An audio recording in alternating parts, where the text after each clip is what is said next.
initially, my colleagues said to me, "You're crazy. Why are you going overseas? You could be a doctor and get a good wage and live nicely and comfortably in Scotland." I'm from Scotland. "Why on earth do you want to go over there?" And that's the sort of story that I want to tell you tonight. Very simply, how God has led me to be a missionary. And it starts off, there's up on the screen, if you can see it, that's supposed to be me up there. It looks a little like me, doesn't it? It's the hair, there's no hair on the top here. In fact, somebody a while ago bought me a present and gave me a comb, and they removed all the teeth from the middle of the comb and they're just on the outside there.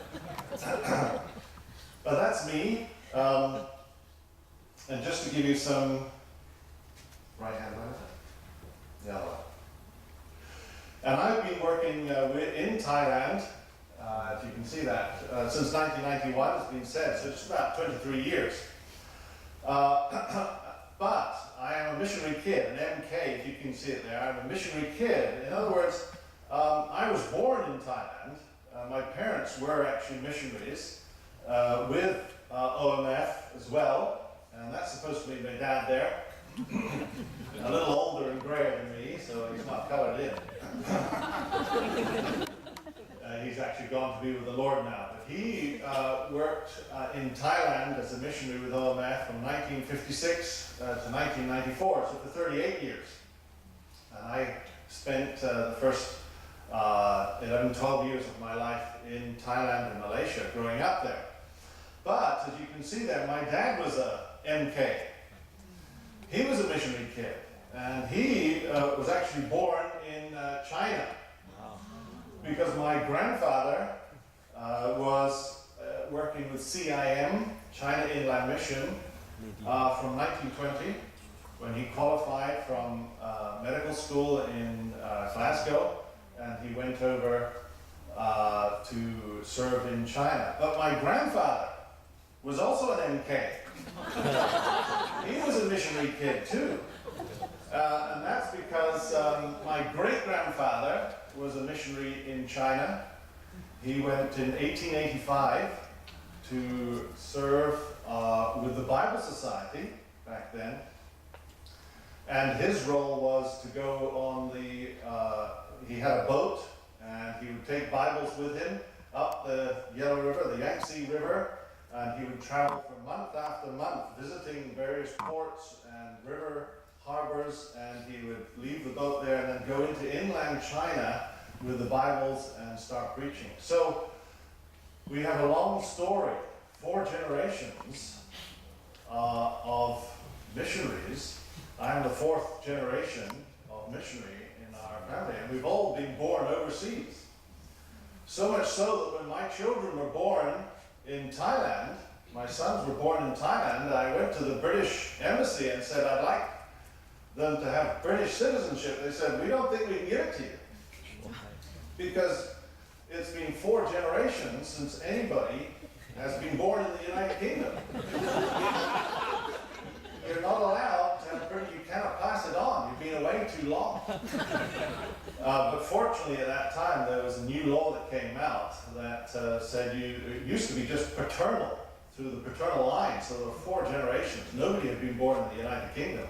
And it looked like they weren't going to be able to get British citizenship. But fortunately, my mother was born in England, in the United Kingdom, and they changed the law in the United Kingdom and said it can come through the maternal line. So my children are now British, but it took some serious letter writing and some special application before we could actually get out there. When I went out in 1991, I looked up my family tree, and it turned out that I was the 21st missionary in 4 generations. And all those faces you see there, most of them worked in China, the China Inland Mission, for many years, 2 or 3 generations. And when China closed, of course, my grandfather had to leave during the Communist Revolution in 35, 36. When the communists were beginning to come in, and they were given 24 hours to leave China. They worked in Hong central internal China, and they had to leave. So we've still been serving the Lord as a family. So I don't know what my children are going to do. But some of you may say, well, you've got it in your bloodline. You know, you couldn't be anything else but a missionary, because everybody in your family has been a missionary. But what I want to share with you now, God called me very clearly to go and serve the Lord overseas. And just as an addition, my brother is also a missionary working in Vietnam, and he was the 22nd missionary to go out from our 4 generations. So anyway, that's just a potted history, very briefly, of our family and how we're connected with China, inland China, and really we're almost blood linked to the Chinese. So it's a real privilege to be here amongst you tonight. But how did my story start? Well, I want to go back a little bit to what is called the West Highland Way. And let me introduce you to Scotland. Although I work in Thailand, let me just talk to you a little bit about Scotland. That's a picture of Scotland there. And there's a very famous walk, a pathway called the West Highland Way.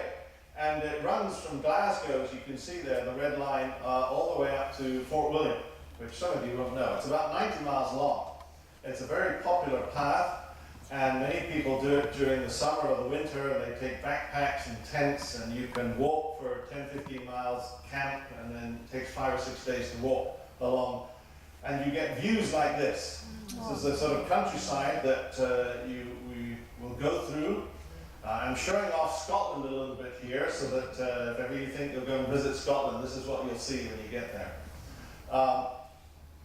But on this path, round about when I was age 16, I hadn't a clue what I wanted to do with my life. Not a clue.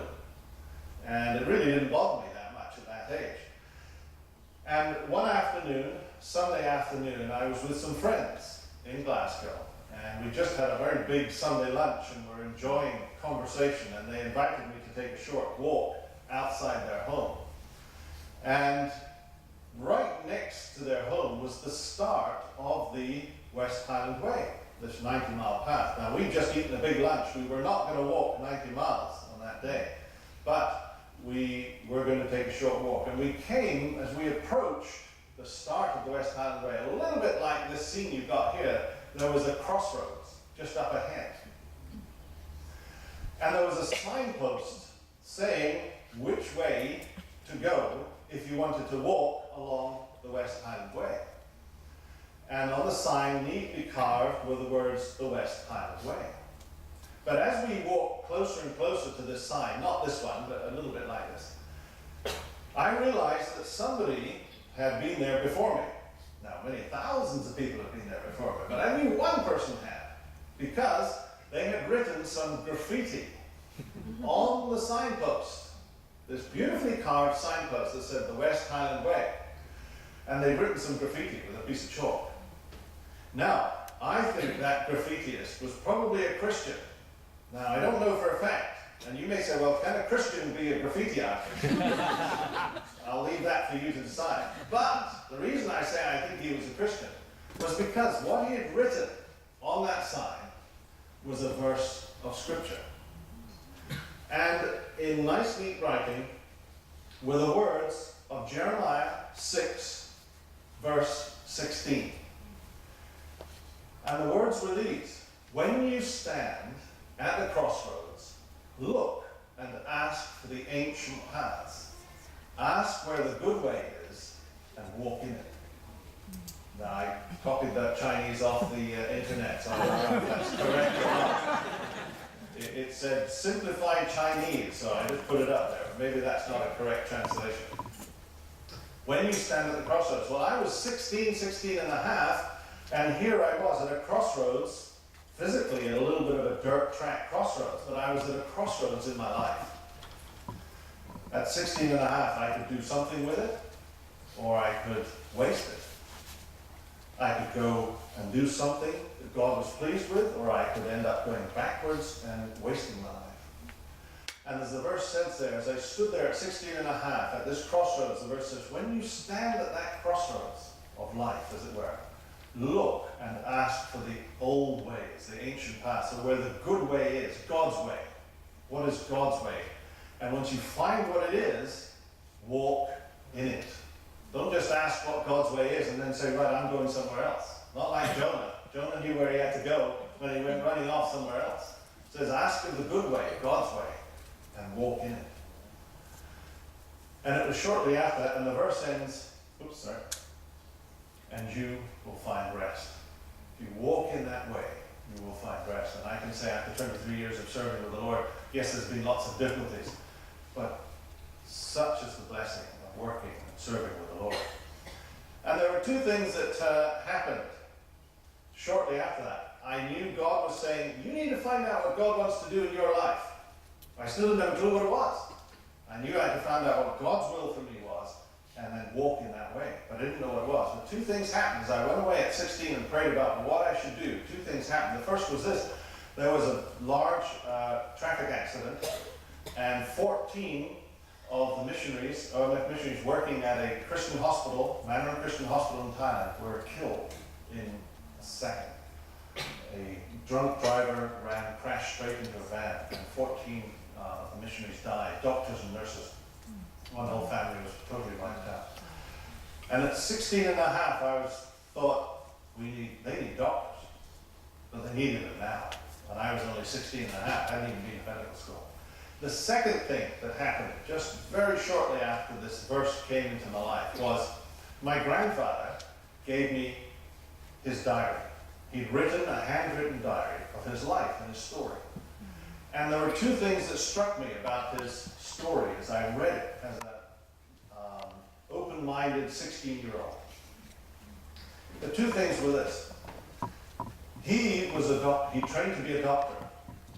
And he was working in Royal Infirmary, Glasgow Royal Infirmary, which was where Lister, Professor Lister, very famous surgeon who taught us over 100 years ago, you got to wash your hands and clean the wound, otherwise people get infected. Now we know that now, but back then this was revolutionary. And this hospital was where Lister worked, and it was one of the well-known hospitals in Scotland, if not Europe at the time. Very big reputation on surgery. And he was working in this department, training as a surgeon, and the professor at the time came to him and said, look, you work hard, you've got a future here. You could be a professor, a future professor working in this department. So he had his career all lined out. And the second thing that, as I read through his story, was this, that he was playing rugby. Rugby's not a very popular game here in the US, but kind of like playing American football and getting into the Super Bowl every year. He was playing rugby for Scotland. Now, every young fellow in Scotland, there's only 4 million people in Scotland, so it's a tiny, tiny town, country. But every young boy wants to play rugby for Scotland. And as I read through his diary, here he was, newspaper cuttings of him playing rugby for the country and his future as a professor. So he had literally fame and fortune all in front of him. He had a secure job, a secure future, and at the same time, even in his spare time at weekends, he was playing rugby for Scotland, and everybody knew. The newspaper, every week his picture was on in the newspaper as he scored tries for Scotland. He had all that, and he threw it away and went to China. And nobody ever heard of him again. Who's ever heard of Tom Murray, Dr. Tom Murray? And I knew him as a 70-year-old man, having now retired, gone back to Scotland, and having seen his life. And as I read through his story, I thought, wow, if he gives up wealth, fame, and fortune to go and serve God in China, where nobody's ever heard of him again, if it's better than fame and fortune, I said, I want a part of this. I want to do it as well. If it's that good, if serving God is better than all that, and that was what turned my mind. I said, I want to do what my grandfather did, and that was to become a medical missionary. And so, started to prepare. But everything seemed impossible.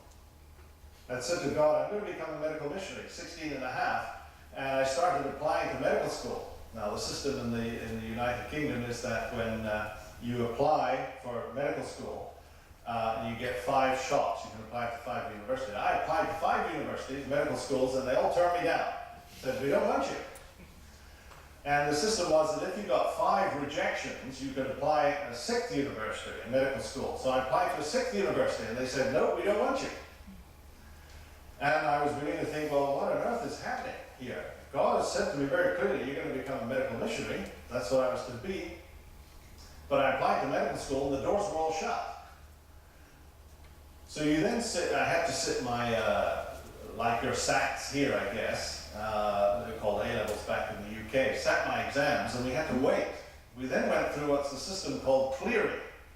And that basically means clearing up, because everybody now has got their grades, and everybody's got into medical school who's going to go to medical, so everybody's got into engineering if that's what they're going to do. And you're the leftovers. Nobody wants you. And you basically wait and see which medical school wants you. And you go through up this what's called clearing up process. And I went through the clearing up process, waiting to see which medical school would want me to go and study with them.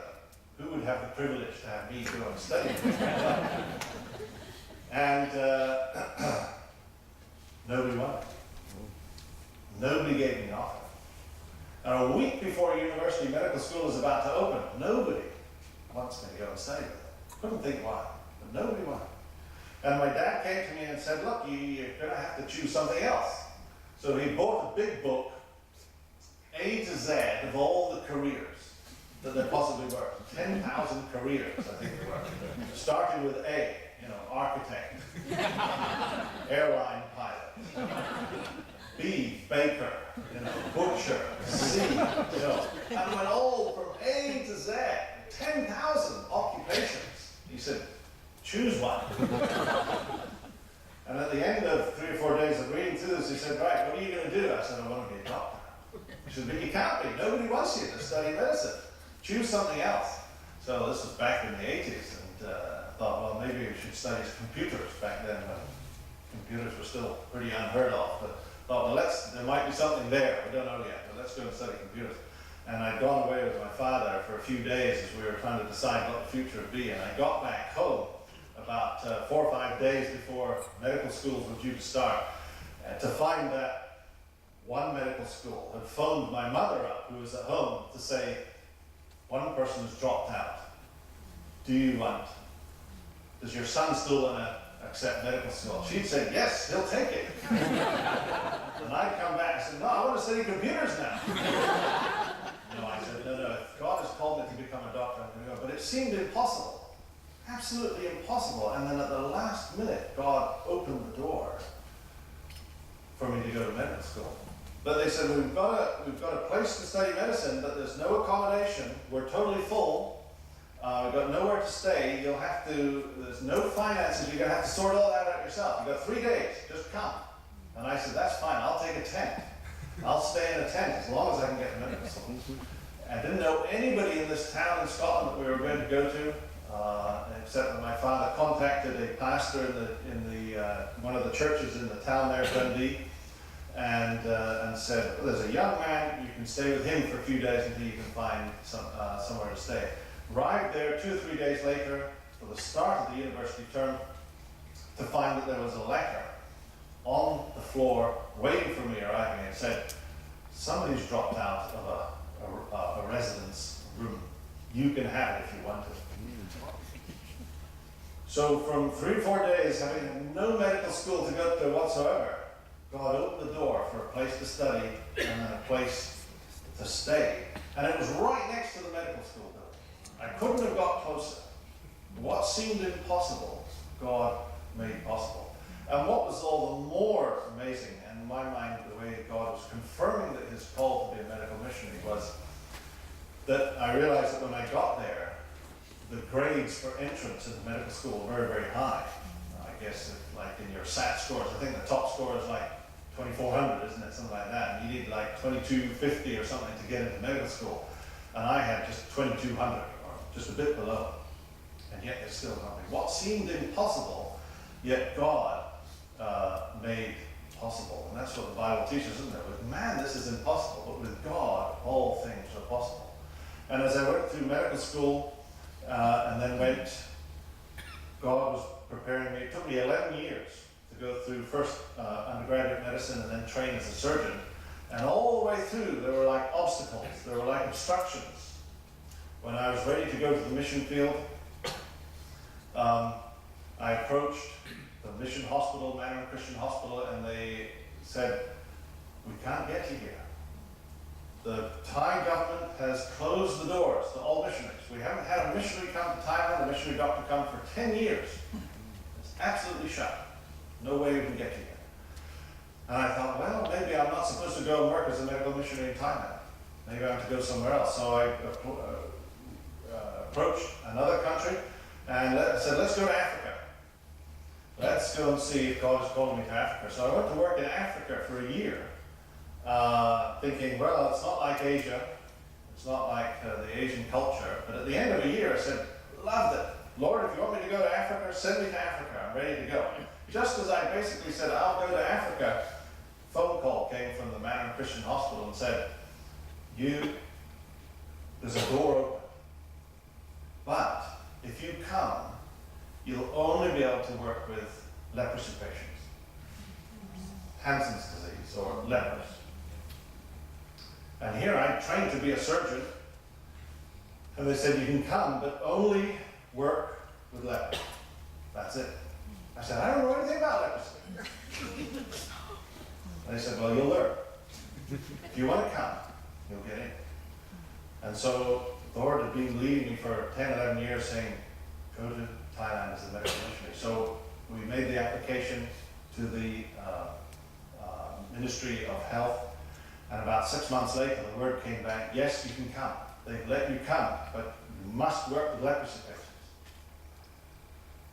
And when we arrived, 6 months later, I arrived in Thailand to work with leprosy patients, of which I didn't know how to treat or what to do. And then when the work permit came in, when the Labour Department issued my work permit, the work permit came back and said they had missed out the word leprosy. They said you can be a doctor, work with patients, all of them. We went back to that. Are you sure is that a mistake? They said no, that's right. You can work with all the patients, not just with leprosy patients. And what seemed impossible, God made possible. And one step after another, God moved doors and obstacles. And I've been working now in Thailand for 23 years. First at Migrant Christian Hospital until it closed, and then for the last 4 years, as you've heard, I've been working at Thai-Burma Christian Hospital. When I was speaking to a group of young children at a Sunday school before I went out, I said, I'm going to go and work in Thailand. And there was a great cheer went up, and they were delighted. I couldn't understand why they were so excited. So anyway, I gave my presentation before I went off, and asked the kids after, so what was so special about going to Thailand? And they said, oh, we thought you were going to Toyland.